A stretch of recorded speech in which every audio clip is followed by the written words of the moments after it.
Bugs crashing your pack's party? Whether they've got paws or sneakers, your pack deserves a home that's protected from pests.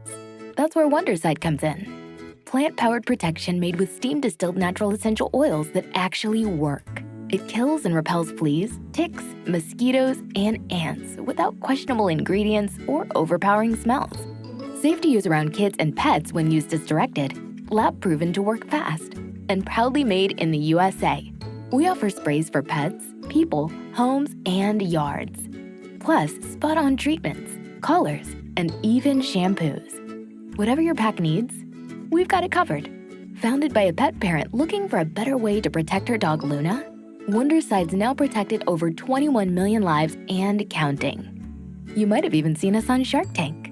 Go to Wondercide.com and use code WONDER20 for 20% off your first order. That's WONDER20 at Wondercide.com. Wondercide. Protect your pack with plant-powered Wondercide today. From Hollywood, it's time now for... Johnny Dollar. John, this is Harry Branson of Philadelphia Mutual Liability and Casualty Company. Well, hi, Harry. What is it this time? Fraud, murder, arson? No, none of them. Then what kind of a case has you in a dither this morning? As a matter of fact, John, there is no case. Oh, now don't tell me you're spending company money on just a social call. Why, Harry. Of course not. John, I wish you to take a motor trip with one of our very important clients. Well, now, that depends. Perhaps you've heard of her, Betty Charlene Winters. No, but she sounds interesting. She is. She's one of the most charming people. Very wealthy, too. John, you'll love her. Oh, tell me more.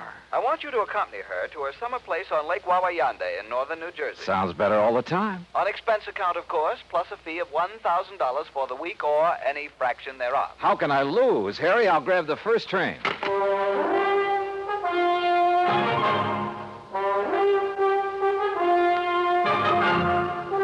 Bob Bailey in the exciting adventures of the man with the action-packed expense account.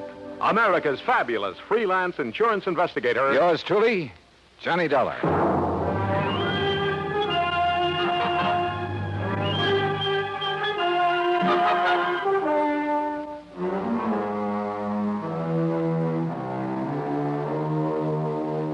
Expense account submitted by Special Investigator Johnny Dollar to the Philadelphia Mutual Liability and Casualty Company, Philadelphia, Pennsylvania. Following is an account of expenses incurred during my investigation of the Wayward widow matter. Expense account item 12150, fare and incidentals, Hartford to Philadelphia. At his office on Walnut Street, Harry Branson looked as though he'd been just sitting there waiting for me ever since his phone call. I'll get straight to the point, John. Well, good. You don't mind if I sit down first, though, do you? Oh, no, of course not. Ah. As I told you on the telephone, Mrs. Winters is one of our Mrs.? You didn't tell me that. Her husband died just a short time ago. Oh. And you, the old friend of the family, have been consoling the lovely widow, eh? John. Yeah, when you pick 'em, you really pick 'em, Harry. Hey, do you remember that little brunette you went for in the last case I handled with you? John, that has nothing whatsoever to do with the matter at hand. Yeah, okay, maybe not. Oh, but you sly dog. I'm betting right now you wish you could make this trip to the lake instead of me. Of course I do.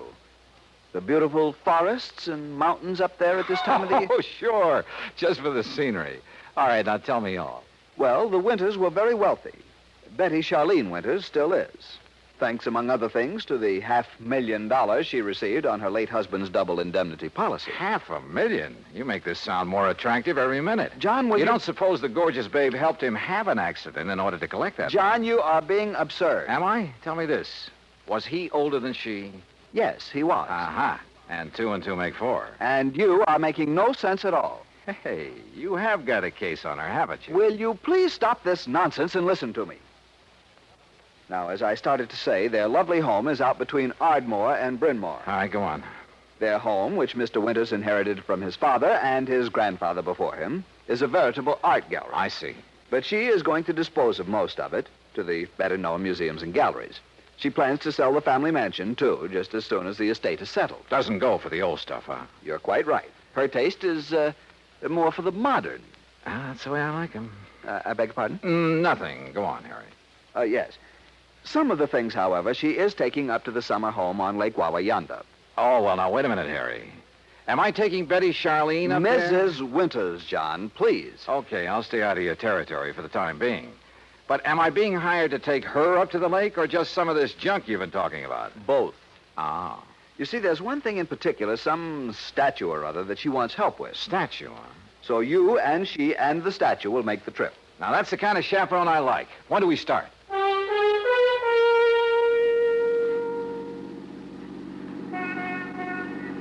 I must confess it's quite a relief to get out of that office for a while. Oh, don't try to kid me, Harry.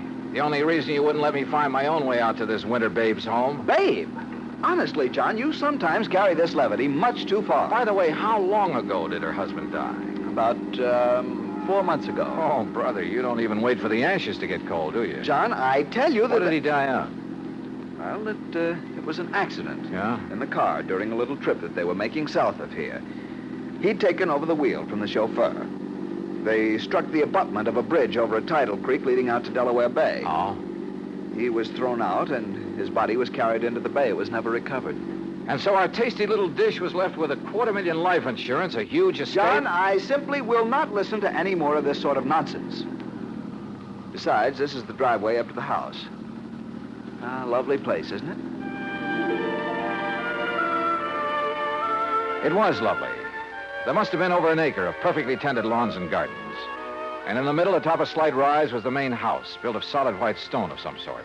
Old, too, but in beautiful condition. This was wealth, all right, and plenty of it. Harry's year-old car looks tall in this setting. We stopped, went up the broad front steps and across a wide porch and rang the doorbell.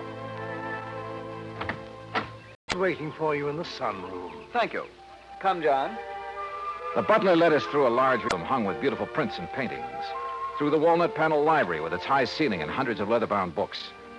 Finally, after passing through a long corridor lined with statues and magnificent vases, we entered the spacious sunroom.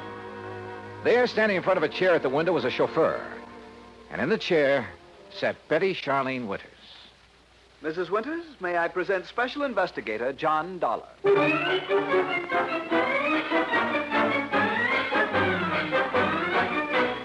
Well, she was a cute little thing, that I will say.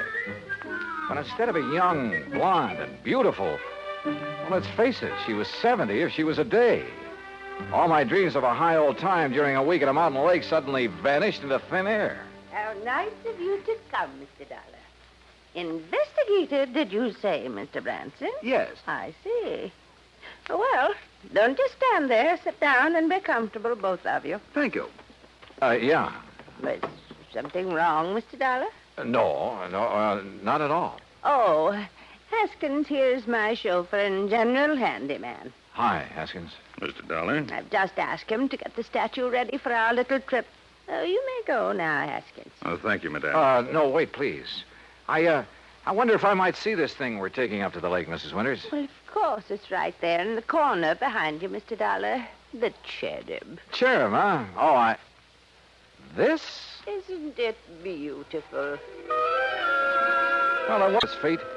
At least that's what I gathered from the garish paint on it.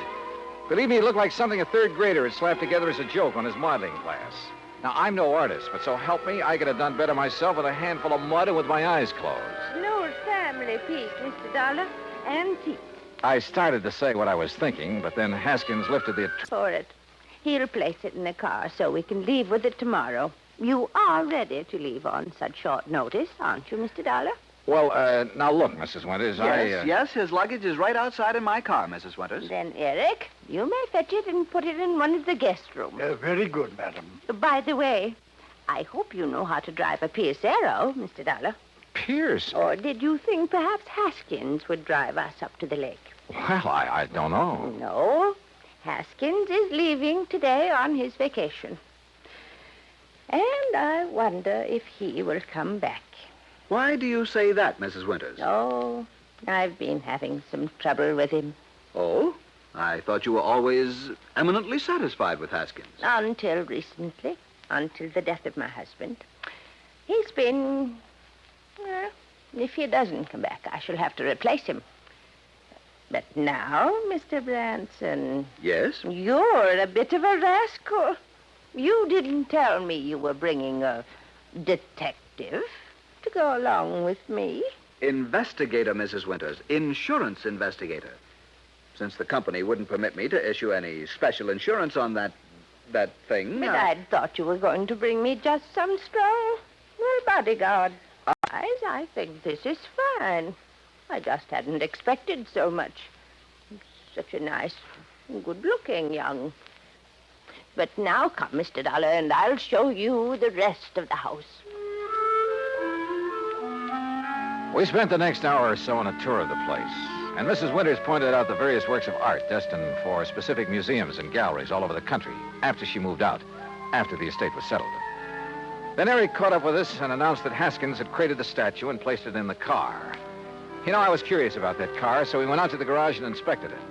It was a Pierce Arrow, all right.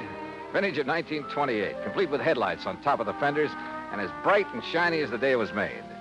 When I tried to start her, it purred like a contented kitten. With a bass voice, that is. Along about 5 o'clock, Mrs. Winters, with a sparkle in her eye, announced it was cocktail time. Harry, being a teetotaler, decided to leave, but not before I buttonholed him for a quick conference. What doesn't make sense, John? Oh, that silly statue, Harry. All the fuss over that piece of junk. After all, John, with all the big policy she carries with us on the legitimate artwork, well, we just can't afford to displease her. But if it had any real value... Perhaps it does to her. How can it? Unless she has a lot of jewelry hidden away in the base of it or something. What, John?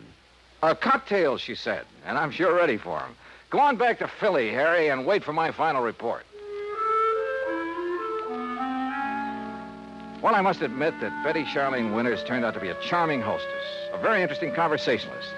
Even long after dinner, over brandy and cigarettes, we chattered away like a couple of magpies. I didn't question her about the statue because I wanted to find out more about it on my own hook. Finally, about midnight, we decided to retire, had a nightcap, and went to our respective rooms. That was a mistake, for as I reached the end of the long hall to the stairway, a door behind me suddenly opened.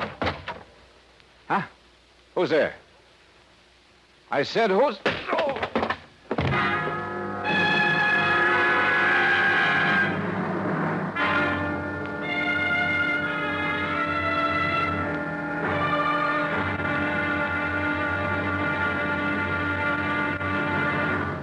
Act two of yours truly, Johnny Dollar, in a moment. With the bigger, more impressive kaleidoscopic change of events on the world scene today, we sometimes forget the smaller kaleidoscope, the child's toy, with its ever-changing designs and color. The kaleidoscope is a fantastic experience for any child. That is, any child who can see. But what of those children who cannot experience the ecstatic pleasures of form and color in the ever-changing world about them? This problem has bothered many, and many such people have tried to solve it. One-time soldier in the United States Army, Robert Neuman, is one of them. Captain Kenneth Moyer, also of the Army, is another. Both men, while stationed in Japan recently, set about the task of raising funds for the purpose of providing eye examinations and operations for sightless Japanese children. In return for this gesture, Japanese eye surgeons did not charge for their services. For those children who could not be cured, Braille typewriters were purchased and donated for training purposes in the hope of giving a few more people useful lives. Both Neuman and Moyer worked independently of each other. Neither knew of the other's interest in such a gratifying project. Both have continued the work with enthusiasm. The results of their efforts, when a blind child sees again, or perhaps for the first time, that is their reward. For a child, as for an adult, new sight leads to understanding. And understanding is a building block of freedom, the right of all men, everywhere. And now, Act two of yours truly, Johnny Dollar, and the Wayward Widow Matter.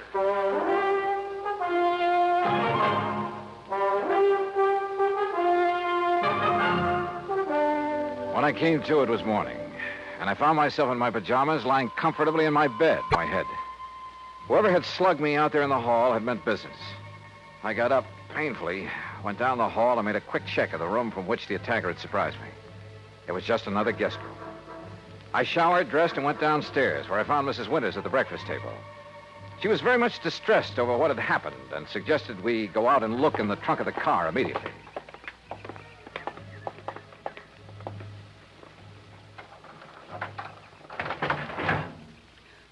now. Do you see, Mr. Dollar, the box with his statue in it hasn't been touched. I don't understand it. Where is your chauffeur, Mrs. Winters? Why, Haskins left on his vacation last evening. I thought I told you.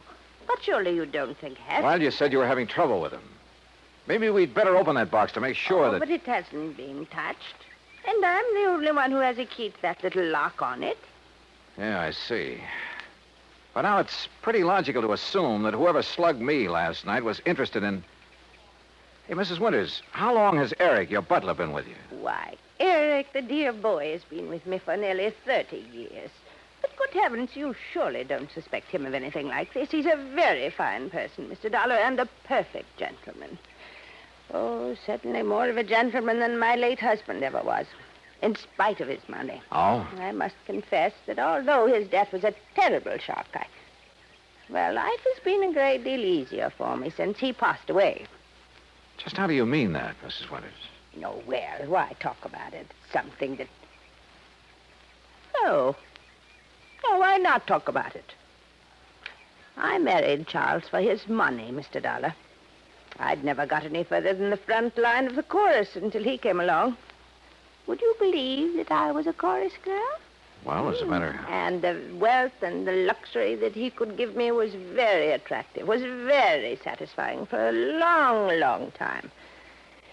But for the past 10 or 15 years, maybe more, he insisted that we just stay penned up in this musty old museum he called a home. Now, what happened? Well, all our friends were traveling around the world, seeing new places and new people. We just sat here looking at four walls and at each other.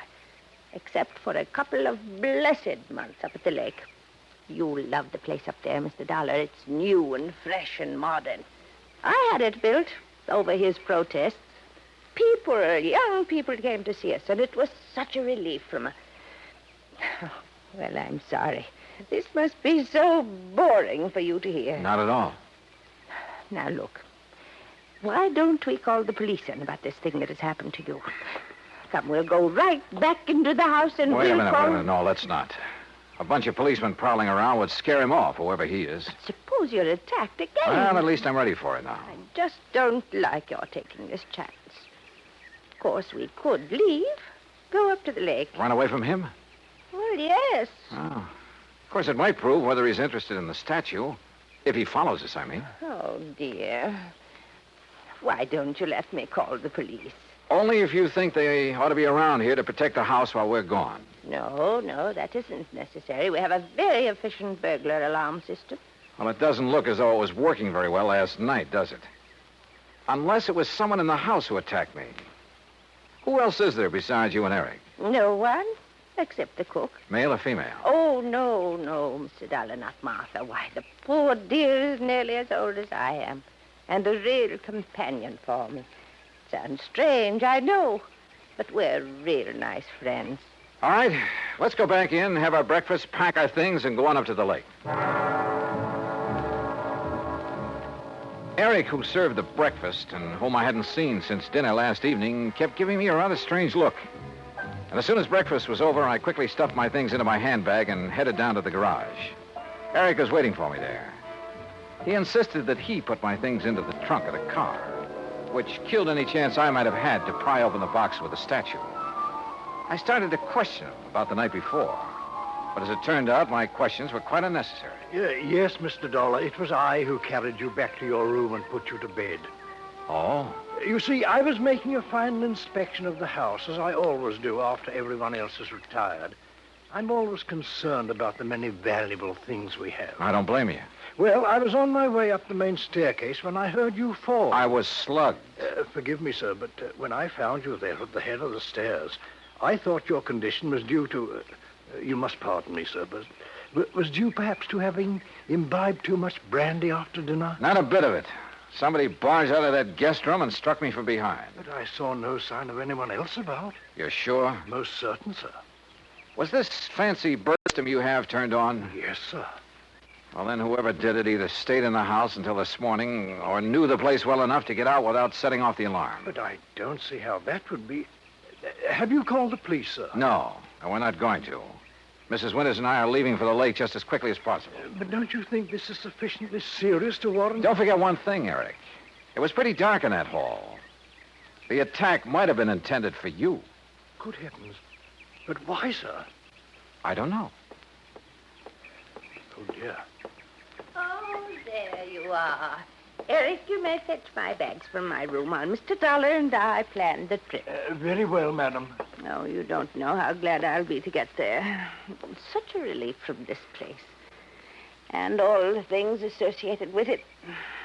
I'll be so glad when Charles' estate is settled and I can sell this old house and just Martha and I can stay at the lake. Oh, I know all the paintings and things are all very fine and valuable. But I'm so tired of looking at them. Well, then why do you take this so-called, I beg your pardon, this statue up to the lake? Well, this is different. Oh, yeah, I'll grant you it is a bit different from the other things that... Oh, well, let's talk about it along the way.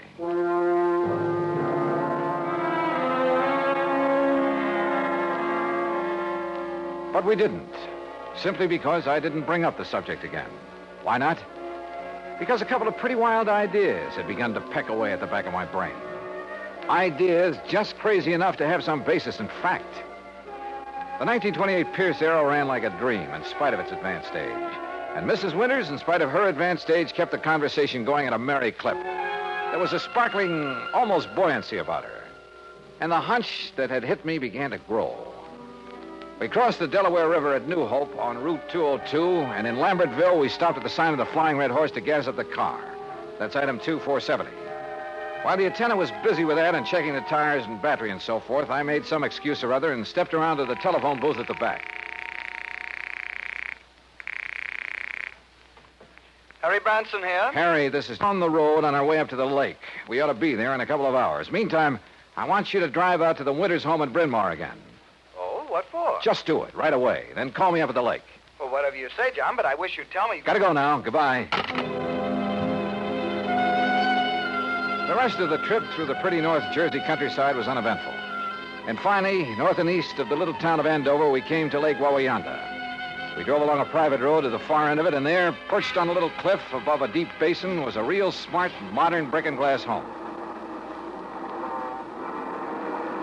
That's right.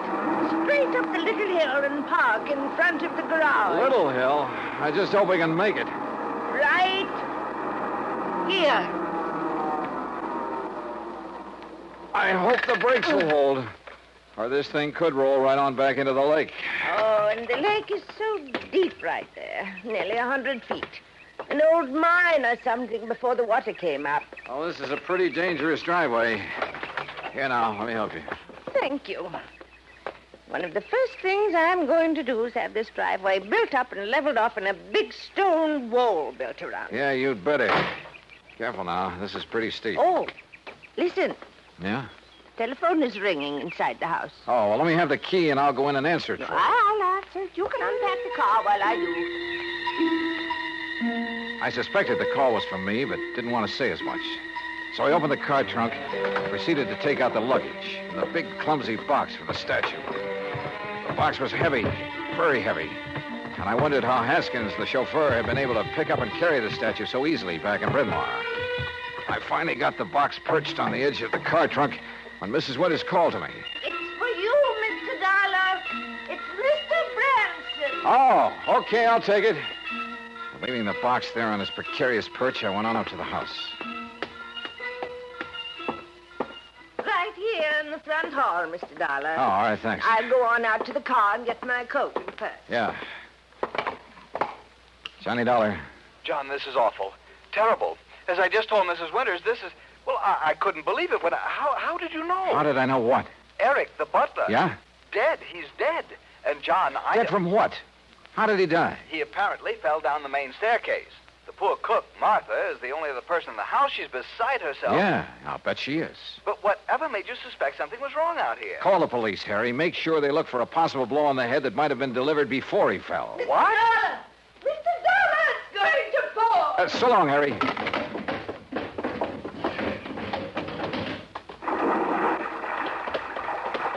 Oh, dear. Oh, Mr. Dollar. Oh, dear.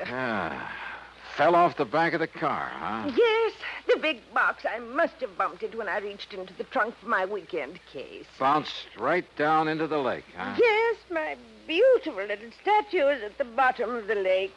Oh, well, don't worry, Mrs. Winters. We'll get it back. I'll have a diver come up here. No. It's all right. We'll leave it there. Huh? No, you were right.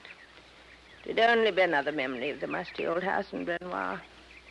It has no place here where everything is so fresh and new and clean.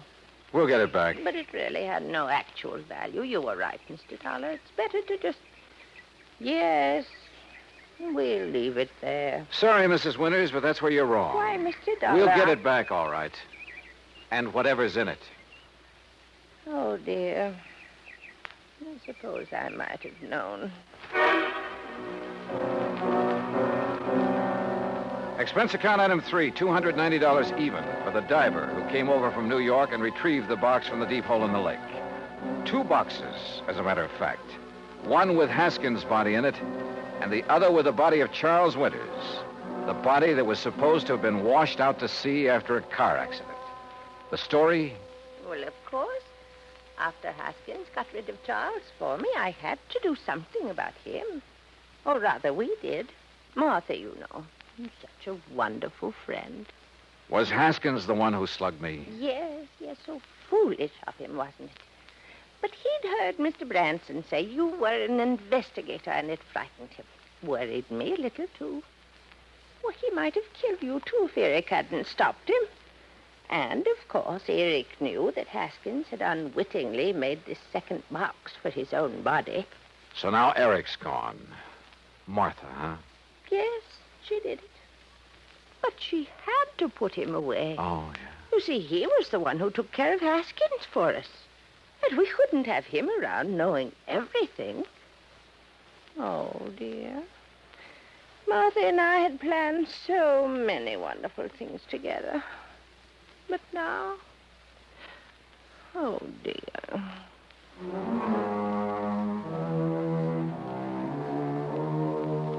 Expense account total, including incidentals and transportation back to Hartford, $365.50. Remarks? Well, I'd rather not say how I feel about a case like this, Harry. A whole crime wave by a couple of apparently sweet old ladies. The legal procedures, and there'll be plenty of them, are up to you and the company, as well as recovery of the insurance paid on poor old Charles Winters. Hey, next time, give me a case that doesn't turn my stomach, will you? Yours truly, Johnny Dollar.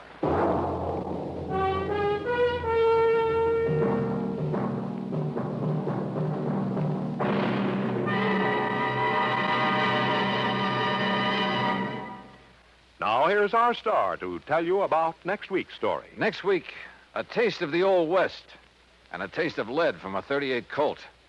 Join us, won't you? Yours truly, Johnny Dollar.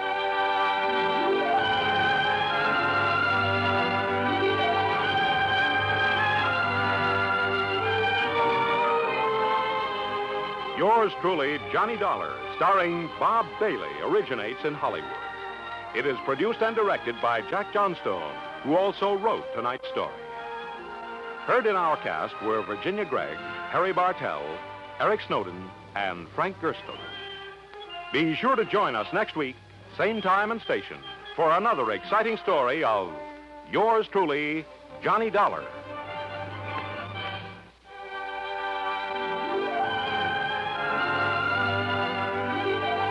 This is Joe Walters speaking.